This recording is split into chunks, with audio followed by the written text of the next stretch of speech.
Okay, what's up, mega love shoutout. Mag-unboxing po tayo guys ng atin mga collection or atin mga kayamanan, char, diba? So una-una guys, titingnan po natin yung atin mga gifts para sa atin sarili na matagal po natin pangarap, at dahil ngayon ay yung pangarap na yun ay nagkatotoo. So una-una, bubuksan po natin yung atin. Siyempre pabango muna para maging mabango, char. Ano kaya laman nito guys? Guys, itong pabango na to guys, bigay lang to sa akin kaya tinago ko talaga. Hindi ko ginamit dahil gagamitin ko to guys pag bakasyon na po ako sa Pilipinas, inshallah. Taran! Ayan po guys. Ito yung pabango guys na galing pa to sa Makkah guys. Special po tong pabango na to guys dahil mula po ito sa special na person na nagbigay sa akin. So maraming thank you sa nag-gift nito sa akin. So ibalik na kita dito sa ating lagayan. Kasi gagamitin ko lang ito guys pag uwi ko sa Pilipinas. At soon inshallah malapit na tayo mag-uwi sa Pilipinas inshallah. Okay. Grabe naman ang palupot nito. Yan. So ibalik na po natin yan dyan. So, una-una ang ating bubuksan guys ay ang ating, syempre yung ating naka-carton. Para alamin natin kung ano ito yung ating mga naka-carton. Charan! Ayan, ano kaya ito? Iyon ang ating naka-carton guys. So, tingnan nyo naman guys. So, solid na solid yung kanyang. Wow, ang galing ah. Solid na solid po yung kanyang. Siya na. O diba? Pangarap ko na to guys at matagal ko na to pinapangarap, at sa wakas yung pangarap na yun guys ay nasa akin na at nasa kamay ko na. Dahil noon pangarap ko lang guys, nakikita ko lang sa Facebook o sa mga post ng mga nagtitinda or mga sisial nito, tapos hindi ko pa kayang bilhin kasi nung time na yun is medyo gipit-gipit tayo. So dahil ngayon nakaluwag tayong konti at na bilhin na po natin, di ba? Yan, kasi meron pa tayong pangarap na isa na hindi pa natin nakakamtan. So soon inshallah at makakamtan din natin 'yon. At dito naman tayo sa next. Ano kaya to? Taran! Ayan, ang ating singsing na 4 na rolls. Yan. So, yan po guys ang ating singsing na pinapangarap din po natin guys, pero ngayon yung pangarap na yun po guys ay naging totoo, na hindi lang natin nakikita kundi nasa atin kamay na, di ba? So hindi na tayo magpatagal para maiba naman yung atin mga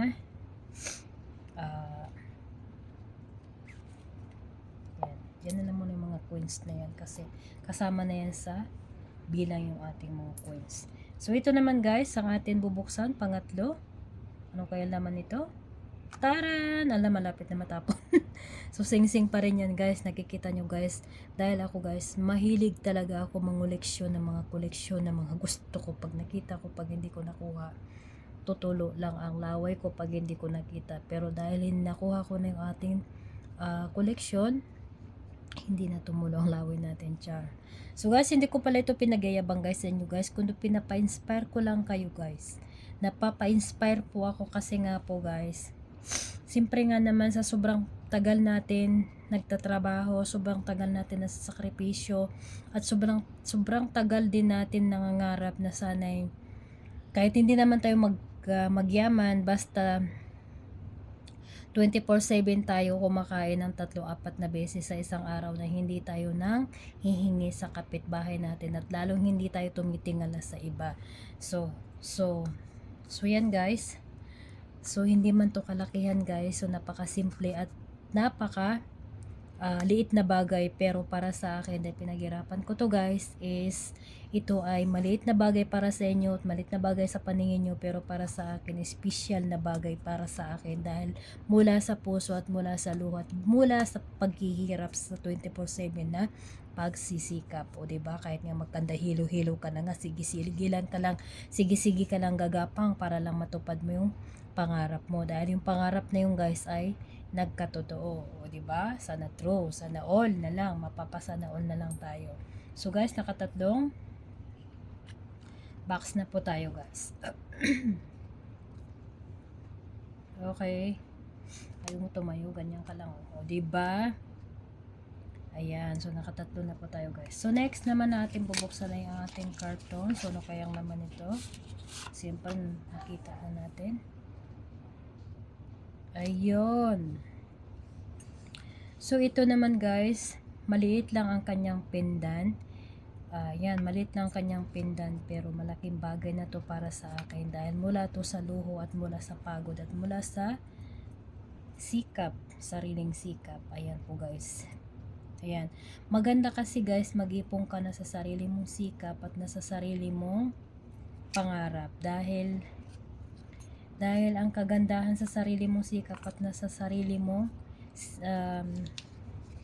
pangarap ay hindi ka mag-alinlangan, magtago, hindi ka mag-alinlangan kung isasanla mo man yan, 'di ba? Siyempre kapos tayo minsan, natural kailangan natin ng pera o natural magsasanla tayo, 'di ba? Dahil wala man tayong ipon na karamihan na hindi naman tayo katulad ng iba na ang purpose lang talaga is ipon-ipon pero ang totoo is ang ipon nila ay puros resibo. Kaya pinapa-inspire ko po na sana ay sa mga gustong mag-ipon diyan, na sa mga gustong sa mga hindi pa nakakaipon, ipon na po kayo. Kahit hindi naman pera ang atin pwedeng ipunin, pwede naman tayo mag-ipon sa mga bagay-bagay na katulad nito. O di ba? Next natin bubuksan ulit.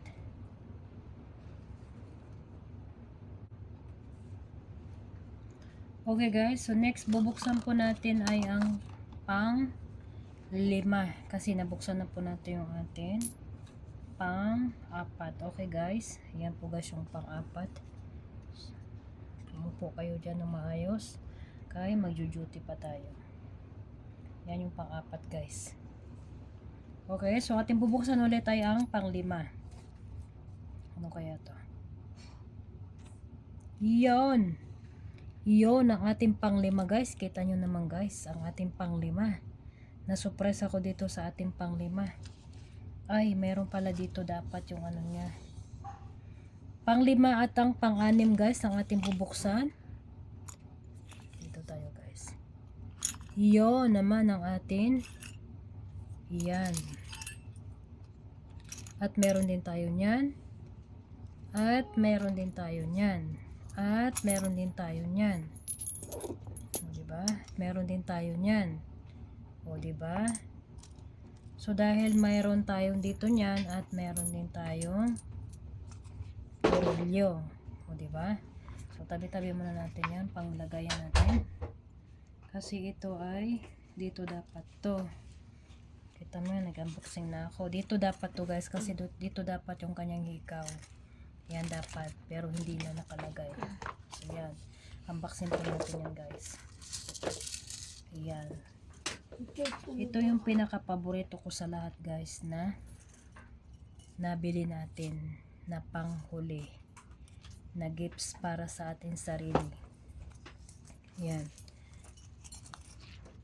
So, pag nangangarap ka guys, ng katulad nito guys, pagka na-post mo talaga yung pangarap mo, walang impossible.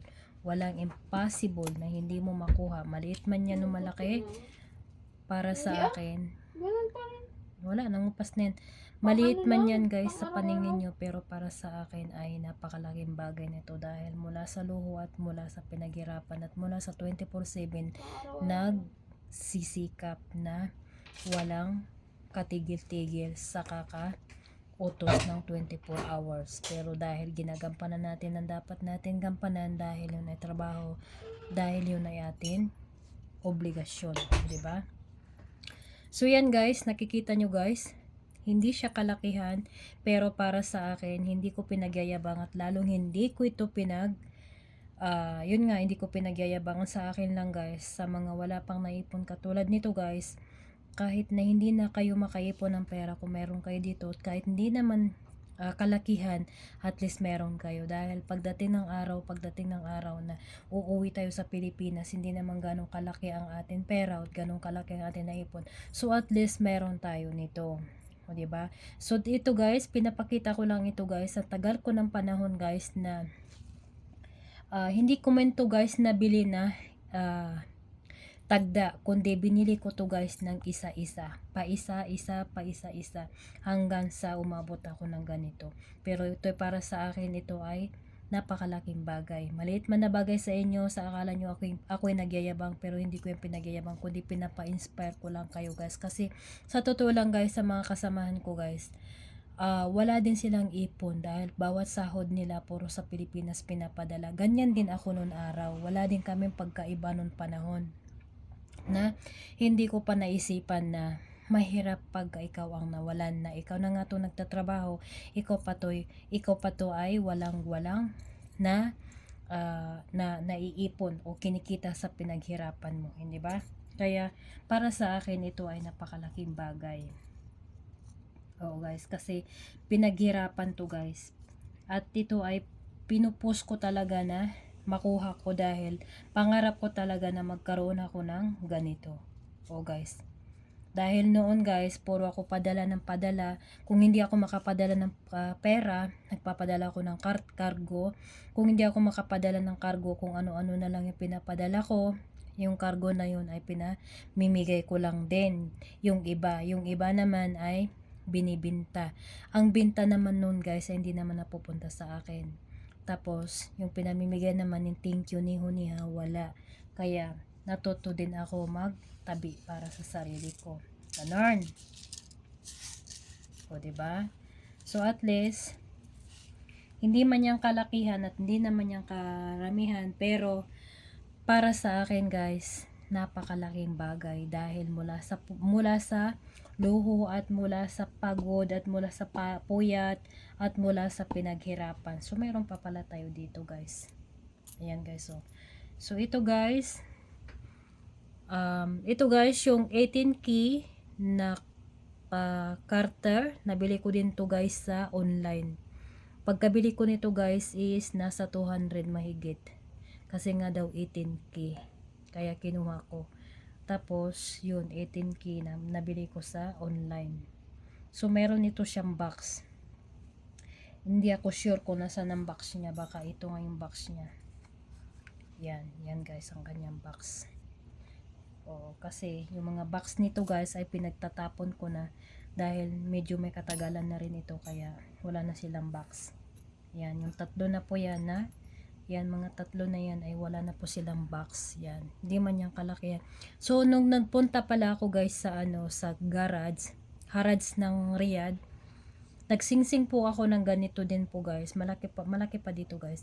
Tapos guys, dahil nga maluwag yung aking kamay, dahil nga siguro pumayat konti, kaya na focus yun guys sa mga plastic na hawak-hawak ko, kaya yung aking singsing ay nawalat, naligaw doon sa Harrods, kaya hindi ko na nakita. Nanghinayan ako dahil sobrang laki nun guys, at saka nasa kulang-kulang 4 gram din yun guys, nasa 3.5 yun gram na pagkabili ko, kaya nanghinayan din ako kasi pag binilin mo ngayon yung gram na yun na 3.5, kung wala ka 1.5, hindi mo mabibili yun. Ayun guys. Tapos, ito ay tapos na po tayo. Next, hatakin natin yung ating box na isa. Yan. Iyon ang atin last na unboxing. So, meron tayo dito bangles na 21k carats guys. Ayan po guys. Nabili natin to noong nakaraan 2 taon at nauwi na po natin to sa Indonesia. Nung tayo nagpunta sa Indonesia kasi nagbakasyon na rin ako sa Indonesia, kaya nasuot ko na rin to nung umuwi ako sa Indonesia. Kaya naka 2 taon ko na rin to tinatago or pinag-ipunan ko din to guys sa loob ng 4 na taon. Ramadan din na, no? Di ba? Oo. Tapos sa Ramadan. Tapos sa Ramadan yun. Oo. Pinag-ipunan ko rin to guys ng pakunti-kunti. Kaya ginawa ko guys, nagkansya na lang ako na nagkansya hanggang sa abot ko yung presyo nito bago ko binuksan yung aking kansya, at dito ko naman pinadpad sa akin bangles na ito na 21k. O diba? So meron pa tayo doon nakikita na bangles. Kinuha ko na to guys kasi nga parang nakikita ko na ito ay magkaparehas. Ito sila ay magkaparehas. Yan, parang terno na rin sila. O. Diba? Apat-apat. Yung nga lang, magkaiba nga lang sila ng ulo. Dahil ito ay may design konti, pero parehas lang din sila. O, di ba? Yan. So, hindi ko to pinagyayabang guys, kundi pinapa-inspire ko lang sa mga walang naipon na pera at lalong walang naipon na mga katulad nito. Kaya mag-ipon na kayo at mag-umpisa na kayo no pag inaantay nyo. Kung kailan na wala na kayong sasahurin at wala na kayong iipon at wala na kayong pambili, sa kanyo mapag-isipan pa na mag-ipon or wala na kayong lakas, sasaka pa ninyo mapag-isipan na sana nakaipon na kayo noon pa. Ito naman din ay hindi naman to karamihan at lalong hindi naman to kalakihan, pero para sa akin dahil mula sa akin pinaghirapan, mula sa akin luhat, mula sa akin pangarap, yung pangarap ay naging totoo at malaking bagay na to para sa akin. Ayan. So dito na muna tayo guys. Grabe talaga mga tao ba. Hindi mo lang talagang wala nagkakalaan. Kung hindi yung perang baon-baon nila.